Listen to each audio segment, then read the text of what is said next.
करीब 5000 साल पहले एक सभ्यता पूरी दुनिया के सामने अस्तित्व में आई, जिसने अपनी अद्वितीय कलाओं से पूरे विश्व में अपना डंका बजा दिया। ये सभ्यता थी मिस्र की सभ्यता, और हजारों बेहतरीन कलाओं के बीच मिस्र ने पूरे विश्व में मानव जाति को काले जादू नाम की एक कला से भी परिचित कराया। मिस्र में होने वाले छोटे से लेकर बड़े बड़े कामों में इस काले जादू का इस्तेमाल किया जाता था। प्राचीन मिस्र में जादू और चिकित्सा का घनिष्ठ संबंध था। जो बड़े बड़े रोग दवा और इलाज से ठीक नहीं हो सकते थे, उन्हें काले जादू की मदद से ठीक किया जाता था। लेकिन इन काले जादुओं को करने के खतरे भी काफी होते थे।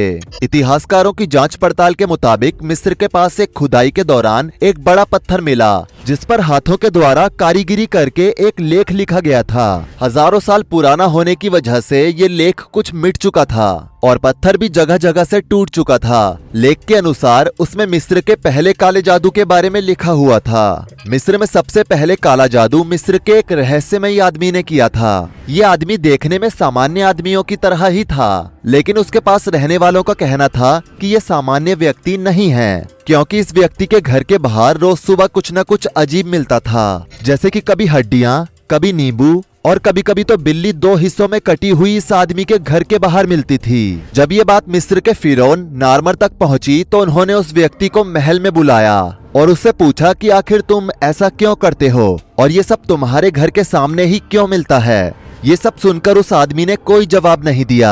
नार्मर के बार बार पूछने पर भी वो व्यक्ति अपने मुंह से किसी तरह का एक शब्द निकालने को भी तैयार नहीं था। उसका ऐसा अजीबोगरीब रवैया देखकर नार्मर ने उसे जेल में बंद करवा दिया और नार्मर ने सिपाहियों से उस पर नजर रखने को कहा। अगली सुबह पूरे महल में हाहाकार मच गया जब लोगों को पता चला कि जिस जेल में वो आदमी बंद है, उस जेल के बाहर दाएं तरफ सुबह एक मरी हुई बिल्ली दो टुकड़ों में पड़ी हुई थी। ये बात नार्मर को पता चली तो नार्मर जेल के पास आए और उन्होंने उस व्यक्ति से फिर पूछा, लेकिन वो व्यक्ति कुछ नहीं बोला। नार्मर ने उस व्यक्ति को जेल से बाहर निकाला और उसे अपने कक्ष में लेकर गया। उसके बाद से वो व्यक्ति कभी भी दोबारा पूरे मिस्र में कहीं दिखाई नहीं दिया। इस प्रोजेक्ट पर रिसर्च कर रहे इतिहासकार इस बात को बताते हैं कि उस व्यक्ति ने नार्मर को पूरी तरह से काला जादू सिखा दिया था। उसके बाद वो गायब हुआ था। नार्मर मिस्र का पहला फिरौन था जिसे काला जादू आता था। दोस्तों बता दें, नार्मर ने काला जादू सीखने के बाद अपना नाम नार्मर रखा था। इससे पहले उसे मैनस के नाम से जाना जाता था। हालांकि नार्मर का मतलब होता है दर्द देने वाली एक खतरनाक कैटफिश। हो सकता है मैनस ने अपना नाम नार्मर इसलिए रखा हो क्योंकि काले जादू को सीखने के बाद उसे हर 21वें दिन किसी जीव की बलि देनी होती थी। दोस्तों, मिस्र का संबंध काले जादू से शुरुआत से ही रहा है और आज भी मिस्र में काले जादू का प्रयोग हर चीज में होता है। इजिप्ट के बड़े बड़े प्रोजेक्ट्स में भी काले जादू का बड़ा महत्व है। प्राचीन मिस्र में उस रहस्यमयी आदमी के बाद अगर किसी को काले जादू का ज्ञान हुआ था तो वो मिस्र का पहला फराओ नार्मर ही था। लेकिन जैसे जैसे समय बीतता गया वैसे वैसे मिस्र के हर वासी के लिए काला जादू सीखना एक जरूरत बन गई और एक समय के बाद काला जादू मिस्र के हर घर के बच्चे को पढ़ाई के रूप में पढ़ाया और सिखाया जाने लगा। वहाँ के लोग इस काले जादू को एक शील्ड की तरह इस्तेमाल करते थे। प्राचीन मिस्र की सभ्यता वास्तव में इतनी सभ्य थी कि नार्मर या फिर उसके राज्य में कभी किसी ने इस काले जादू का इस्तेमाल किसी को नुकसान पहुँचाने के लिए कभी नहीं किया।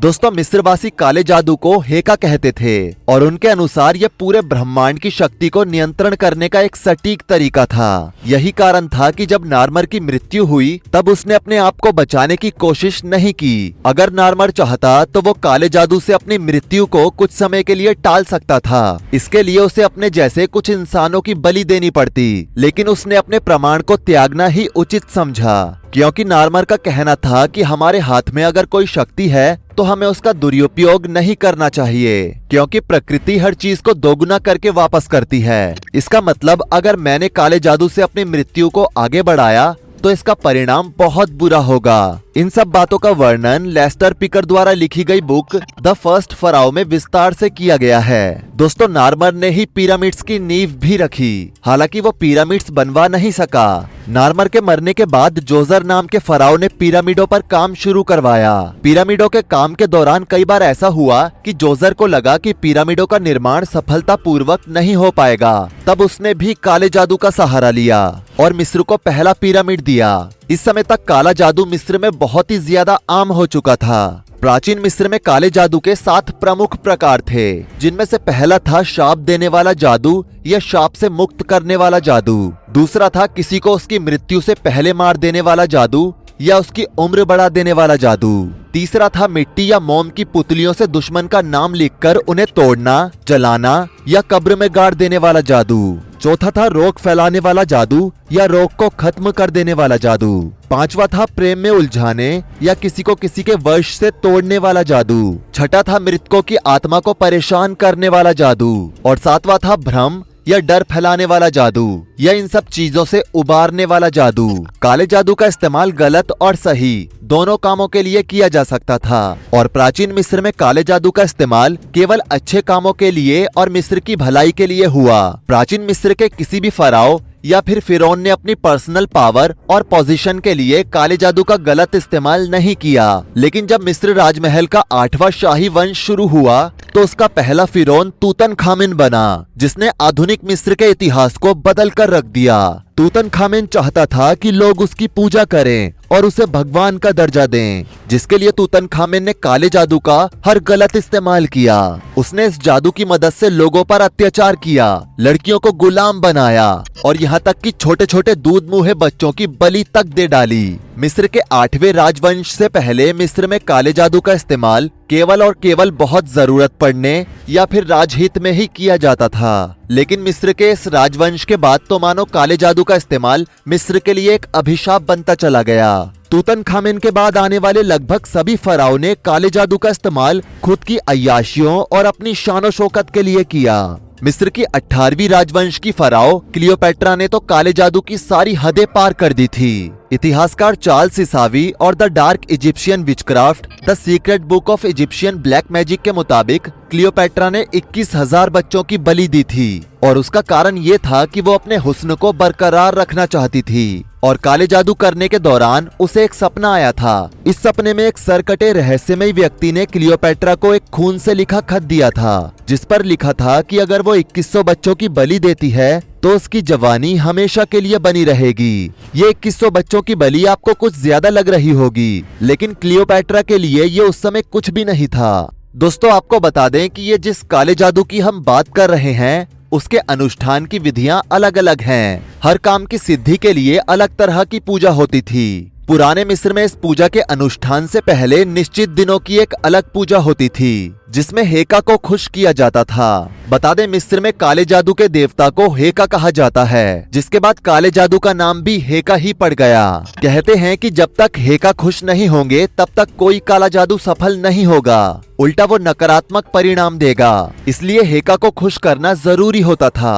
आपको एक बात और बता दें जिस पर सबसे ज्यादा ध्यान दिया जाता था, और वो ये कि जब तक ये काले जादू की पूजा चलेगी तब तक पूजा पंडाल में या पूजा पंडाल के आसपास किसी स्त्री या महिला का आना जाना, घूमना पूर्णतः वर्जित था। क्योंकि अक्सर ऐसा देखा जाता था कि काले जादू में अक्सर पंडाल के आसपास भूतों और बुरी आत्माओं का साया होता था और वो इन लड़कियों को जकड़ लेती थी। इसलिए एंशिएंट इजिप्ट में होने वाले सभी फराओं ने काले जादू की प्रक्रिया के लिए मिस्र के राजमहल से दूर एकांत का स्थान चुना था, जबकि आधुनिक मिस्र में चीजें उल्टी होने लगी थी, क्योंकि महलों और घरों में ही मिस्रवासी अपने दुश्मनों पर काला जादू करने के लिए अभिशाप ग्रंथों और प्रतीकों का उपयोग करने लगे थे।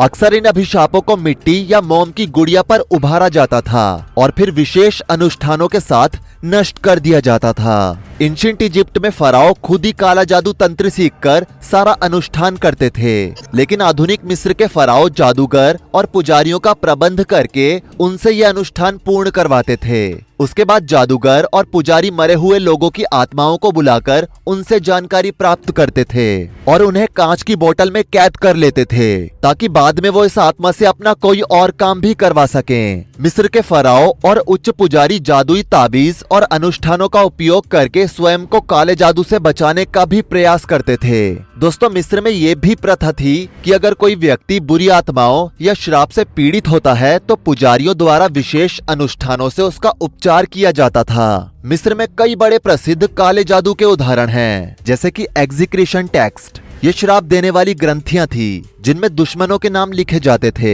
और फिर उन्हें नष्ट कर दिया जाता था। इसके अलावा फराओ और फिरौन की कब्रों की सुरक्षा के लिए मंत्रों और ताबीजों का इस्तेमाल किया जाता था। यहाँ तक कि मिस्र के मकबरों में चेतावनी लिखी होती थी कि यदि कोई चोर कब्र को लूटने की कोशिश करेगा तो उसे श्राप लग जाएगा और वो बहुत बुरी मौत मरेगा। ऐसे कई उदाहरण आपको रेड पिरामिड नाम की बुक में मिल जाएंगे। दोस्तों, मिस्र में होने वाले सभी फराओं में से क्लियोपैट्रा को इस काले जादू का बहुत अच्छा ज्ञान था। उसने एक लड़की होकर भी काले जादू पर अच्छी तरह से वश पा लिया था और आपको ये जानकर हैरानी होगी कि बुरी आत्माएं उसे कुछ नहीं करती थी, या कह लीजिए कि बुरी आत्माओं को उसने अपने काबू में कर रखा था। कई इतिहासकार बताते हैं कि उसने काले जादू की सभी रहस्यमयी गुत्थियों को सुलझा लिया था और जब उसकी मौत हुई तो उस समय वो गायब होने की विद्या पर काम कर रही थी, लेकिन तभी अचानक उसकी मौत हो गई। हालांकि उसकी मौत का कारण आत्महत्या और स्नैक बाइट को बताया जाता है, लेकिन ये गुत्थी एक रहस्यमयी गुत्थी है जिसका सच शायद किसी को नहीं पता है कि वो कैसे मरी थी। अगर आप 17वीं शताब्दी की एक हस्तलिपि the book of King Solomon को पढ़ेंगे तो आपको पता चलेगा कि उस समय मिस्र में गायब होने वाली विद्या थी और कई मिस्रवासी इस विद्या के बारे में जानते भी थे, लेकिन क्लियोपैट्रा के डर से कोई भी मुंह नहीं खोलता था। दोस्तों, मिस्र के इस काले जादू के कई रहस्य आज भी इंसानी बुनियादों में उलझे हुए हैं। पिरामिडों का निर्माण भी काले जादू के इस्तेमाल से हुआ था, लेकिन ये बात आज के इस डिजिटल जमाने में मानने को कोई तैयार नहीं है। चलिए दोस्तों, यही एंड करते हैं इस वीडियो का, क्योंकि अब मुझे भी डर लगने लगा है। Please do like, subscribe and share. Thanks for watching.